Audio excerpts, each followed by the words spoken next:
무한대로 늘릴 수는 없으니까 그 메모리를 제한된 양에서 어떻게 효율적으로 연산을 할 수 있을까라는 고민과 또 이제 많은 병렬 연산이 진행되는데 모두 다 이제 동일한 패스로 연결이 되어 있는 게 아니기 때문에 이런 부분에서 타이밍 이슈들을 어떻게 해결할 것인가에 대한 고민을 주로 하고 있습니다. 그래서 이 부분에서 많은 연구들이 진행되고 있고요. 보통 이제 추론용 엣지 디바이스용으로 낮은 소비하고 높은 범용성을 갖는 프로세싱 메모리를 적용해서 SoC를 구현하자라고 이제 말씀드릴 수 있을 것 같습니다. 그래서 전체적인 개념도인데요. 이 PIM 기반의 CNN 하드웨어를 개발하는 것을 이제 목표로 했고요. 180나노 공정에서 이제 SoC 하드웨어를 개발했다. 그리고 하드웨어를 개발하기 위해선 CNN 경량화된 모델로 진행을 했습니다. 그래서 지금 보시는 것처럼 센서는 이제 칩 외부에 있고요. 센서에서 칩 내부로 이제 어떤 센싱되는 신호를 전달하게 되면 칩 내부에서 아날로그 프론트엔드 부분에서 그 신호를 처리하게 되고 처리된 데이터를 뭐 ADC를 통해서 디지털 값으로 CNN 디지털 부분으로 전달을 하게 됩니다. 그리고 이제 칩 외부에서 데이터 셋을 통해서 학습을 하고 웨이트를 이제 추출을 한 후 칩 내부로 넣어주게 되면 센서에서 들어오는 신호, 디지털 신호와 이제 웨이트가 이제 연산을 해서 CNN 연산을 하는 이런 과정이 되겠습니다. 그래서 전체적으로 보면 아날로그 PIM 기반으로 연산을 하면서 이제 생체 신호를 처리하는 CNN 하드웨어가 되겠습니다. 그래서 수행했던 내용을 순차대로 말씀드리겠습니다. 아까 말씀드렸던 것처럼 먼저 바이오 센서에 대한 얘기를 좀 해야 될 것 같은데요. 바이오 센서는 기본적으로 32 x 32 기판으로 이루어져 있고요. 4개의 층으로 이루어져 있습니다. 그래서 어떤 물질을 이제 용액을 떨어뜨리게 되는데요. 용액을 떨어뜨렸을 때 질병이 있으면은 이제 그 용액이 흘러간 자리에 뭐 저항 성분이 생기면서 전류가 변화하게 됩니다. 그래서 그 전류에 변화한다는 점을 이제 착안해서 아날로그 프론트엔드 부분에서는 전류 변화량을 이제 캐치하게 되고요. 그 변화하는 양만큼을 이제 ADC 쪽에서 디지털 값으로 AI 모델 쪽으로 전달을 하게 됩니다. 그래서 AI 모델에서는 PIM 기반으로 뭐 연산을 진행을 하게 되고 그 연산한 결과에 대해서는 컴퓨터에서 GUI 쪽으로 이제 전달을 받아 뭐 저희가 확인을 하게 됩니다. 그래서 GUI를 확인하기 위해서는 모든 이제 인터페이스 같은 게 다 에이직 내부에 구현이 되어 있습니다. 그래서 시그널 플로우 같은 거를 이제 다시 한번 설명드려 보면 바이오 센서에서 뭐 용액이 떨어졌을 때 전류가 변화하는 것을 캐치해서 프론트엔드에서 그 디지털 신호로 변환을 하고 CNN 연산을 후에 이제 추론된 결과를 칩 외부로 전달하는 이런 플로우가 되겠습니다. 그래서 다음은 이제 인프 피처 같은 내용인데요. 저희는 이제 10개의 클래스로 추론할 수 있는 모델을 구현하였습니다. 지금 보시는 그 행렬처럼 32 x 32로 되어 있는데요. 지금 여기 보시는 게 모델링이라고 되어 있긴 하지만 제가 뭐 임의로 이렇게 정한 건 아니고요. 기판이 32 x 32로 되어 있고 그 영역마다 서로 다른 물질로 이제 이루어져 있습니다. 그래서 그 물질이 이제 10개가 되는 거고요. 지금 여기 써 있는 숫자 같은 경우에는 저희가 용액을 떨어뜨렸을 때뭐 그 아날로그 프론트엔드에서 디지털 단으로 전달되는 그 변화하는 그 전류량이라고 보시면 될 것 같고요. 전류 그 숫자가 작다는 거는 이제 변화가 거의 없다라고 생각을 하고 숫자가 크다라고 하면 전류가 변화해서 디지털 코드가 높은 코드가 이제 전달이 된다라고 생각을 하시면 될 것 같습니다. 그래서 뭐 지금 보시는 것처럼 그 질병이 없는 용액을 떨어뜨렸을 경우에는 디지털 코드가 낮은 값이 전달이 되고 디지털 그 용액이 그 질병이 있는 용액을 떨어뜨렸을 때는 높은 코드가 변화가 되지만 다른 클래스에 있는 그 기판에는 같은 물질이 아니기 때문에 반응을 하지 않아 전류의 변화량이 없다라고 생각을 하시면 될 것 같습니다. 그래서 오른쪽에 보시는 것처럼 저희가 이 데이터를 어떻게 뽑았냐라고 여쭤보시면 저희가 이 ADC 데이터를 GUI로 통해서 플랫도 하고 그 데이터를 뽑아볼 수 있게 이렇게 구축을 해 놓았고요. 그래서 지금 보시는 것처럼 바이오 센서 같은 경우에는 용액을 떨어뜨렸을 때 이 변화량이 거의 뭐 노이즈가 심하지 않는 그 DC 정도의 수준으로 지금 저희가 판단을 했고 그 정도로 이제 뭐 학습을 진행하고 테스트를 진행을 했습니다. 그래서 이제는 CNN 모델에 대한 아키텍처인데요. 아까 말씀드렸던 것처럼 바이오 센서가 32바이 32로 이루어져 있기 때문에 저희는 인풋을 이제 32바이 32로 정하고 다음과 같이 이렇게 이런 아키텍처로 구현하였습니다. 저희가 여기서 말하고자 했던 거는 아날로그 핌에 대한 이야기였는데요. 아날로그 핌이 어디서 어떤 동작을 하냐라고 했을 때 저희가 여기서 그 CNN 부분에서 필터 부분을 지금 아날로그 핌으로 구현을 하였습니다. 기본적으로 SRAM은 뭐 4x 4짜리 4채널로 구현을 해서 오른쪽에 보시는 것처럼 뭐 SRAM 64개가 있고요. 처음에 이제 외부에서 이제 학습된 데이터를 웨이트를 이제 뭐 SRAM에 넣어줄 때 AI 컨트롤러를 통해서 넣어주게 되고요. 그 다음에 32x 32에서 뭐 인풋 데이터가 들어왔다 했을 때 AI 컨트롤러가 그 DAC를 통해서 아날로그 값으로 변환한 후 SRAM에 저장돼 있던 웨이트와 그 변환된 아날로그가 연산 후에 다시 ADC를 통해서 AI 컨트롤러로 전달하는 이런 방식으로 지금 연산을 하게 되고요. 그 과정에서도 지금 보시면은 뭐 4x 4짜리 4채널 SRAM과 16개의 DAC, 뭐 4개의 ADC 이 정도의 아날로그 블락들이 있고 그 개별을 컨트롤할 수 있게 모든 그 동작을 다 저전력으로 구현하기 위해서 필요할 때만 동작을 시키는 컨트롤러들도 모두 포함되어 있습니다. 그래서 이 디지털 부분도 좀 중요한 역할을 하기 때문에 서로 어떤 신호를 주고 받는지 이렇게 뭐 블락 다이어그램으로 볼 수 있고요.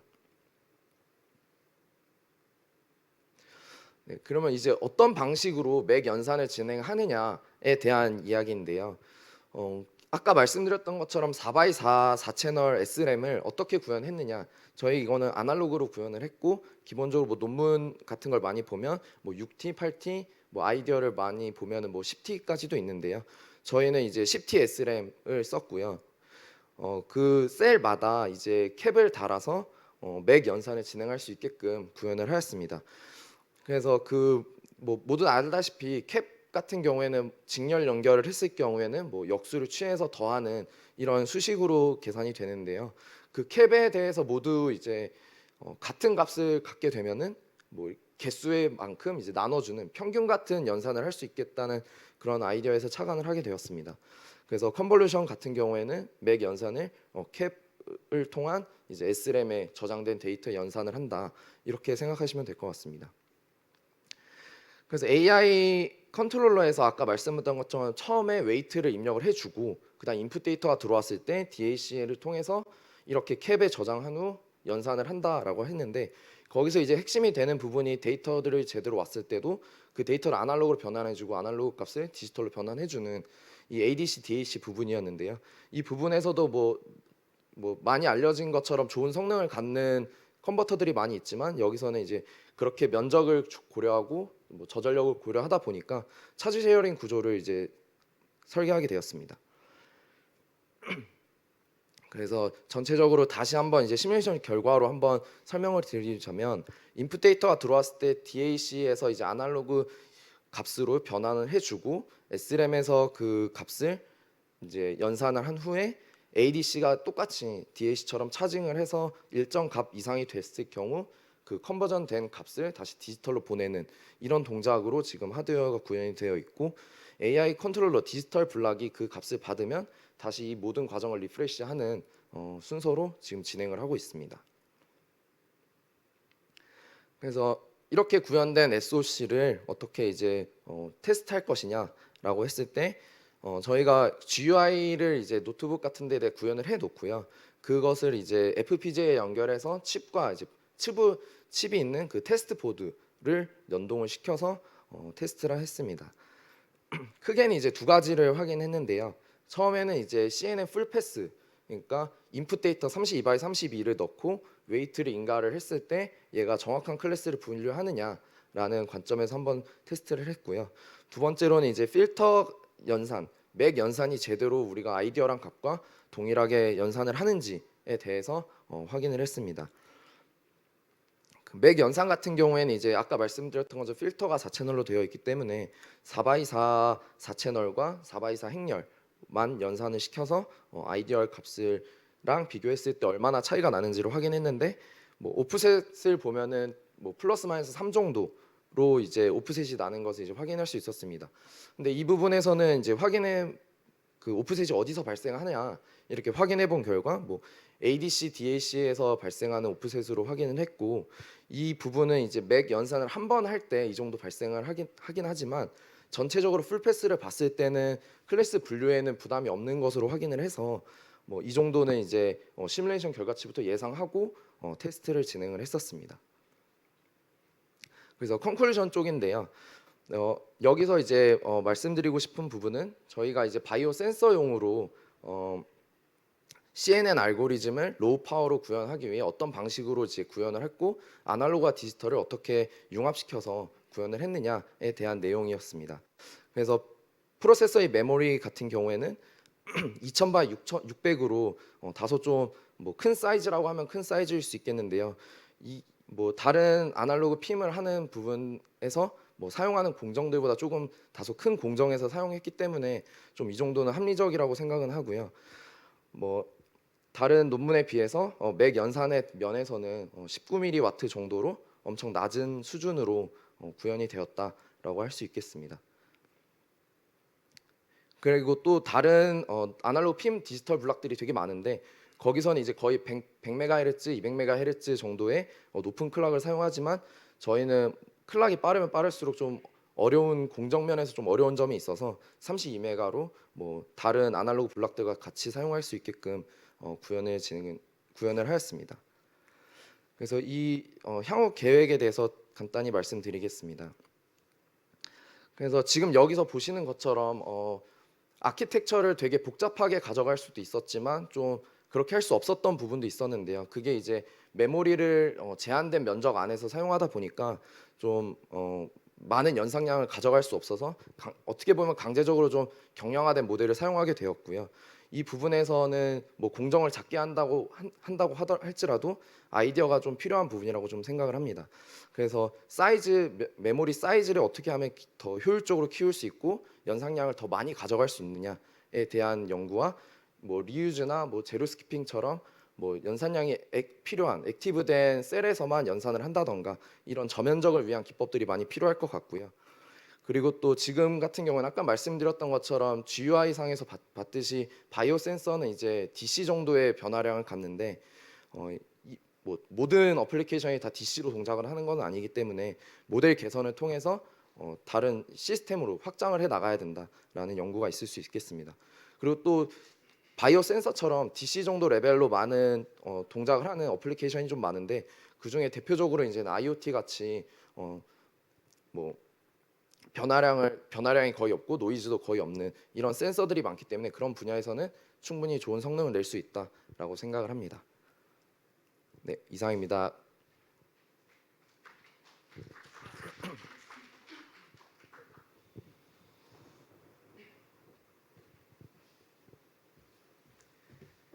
네, 멋진 발표 감사합니다.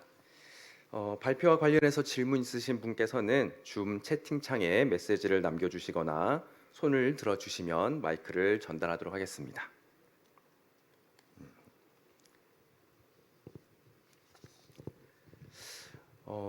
자, 이제 질문을 좀 생각하시는 동안에 제가 질문을 하나 드려보면 지금 직접 로우 파워 아날로그 프로세서를 직접 개발을 하신 걸로 발표를 주셨었는데, 그럼 지금 설계하신 이 프로세서가 만약에 그냥 일반적인 뭐 제가 잘 모르지만 아두이노나 이런 라즈베리 파이 같은 걸로 사용을 하는 것 대비 직접 설계하신 로우 파워 아날로그 프로세서를 사용했을 경우에 갖게 되는 어떤 이점, 뭐 장점 이런 걸 한번 설명해 주실 수 있으실까요? 네, 제가 뭐 아두이노나 이렇게 디지털 이렇게 뭐 FPGA를 이용해서 쓰는 것보다 뭐 얼마나 비교를 해본 건 아니어서 그냥 제 생각을 말씀드리자면 제가 여기서 가장 크게 생각했던 부분은 SOC라는 부분입니다. 그러니까 저희가 원하는 시스템에 커스터마이즈를 해서 저희가 원하는 성능에 맞게 설계를 할 수 있다는 부분인데 FPGA를 이용해서 할 경우에는 시스템 따로 인공지능이 들어간 FPGA 같이 따로 이렇게 구현을 해야 되기 때문에 두 칩 간에 되게 많은 데이터를 오가야 되고 그 과정에서도 되게 고려할 게 많아집니다. 뭐 아까 말씀드렸던 것처럼 타이밍 이슈 같은 것만 해도 칩 내부에서도 그렇게 타이밍 이슈가 엄청나게 많은데 칩과 FPGA 서로 연동시켜서 뭔가를 구현한다 했을 때 그 부분이 더 커질 것 같고요. 파워 면에서도 그만큼 데이터가 주고받고 하는 뭐 패스들이 짧아지고 연산을 하기 위해 갔다 오는 패스 자체가 없어지기 때문에 뭐 그런 면에서는 파워 면에서 되게 장점이 되지 않을까 싶습니다. 네, 감사합니다. 혹시 또 청중 현장에서 질문 있으신가요?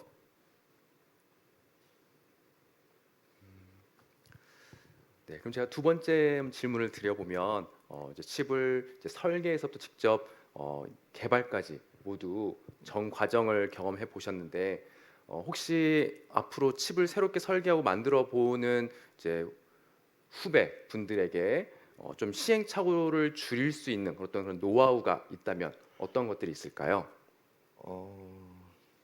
뭐 되게 뭐 중요하신 뭐 질문 같은데요. 약간 FPGA 같은 경우에는 장점이라고 하면은 제가 모델을 잘못 설계했다 하면 그 자리에서 확인을 하고 다시 볼 수 있지만 칩 설계 같은 경우에는 뭐 공정사마다 다르겠지만 1년에 몇 개 만들 수가 없습니다. 그래서 내가 뭐 A라는 걸 설계했을 때 뭐 칩이 나왔을 때도 A라는 결과가 똑같이 나오냐라고 말하면 뭐 100% 확답할 수 있는 분들은 아무도 없을 거예요. 그래서 자기가 경험을 해봤다 이게 가장 큰 것 같고요.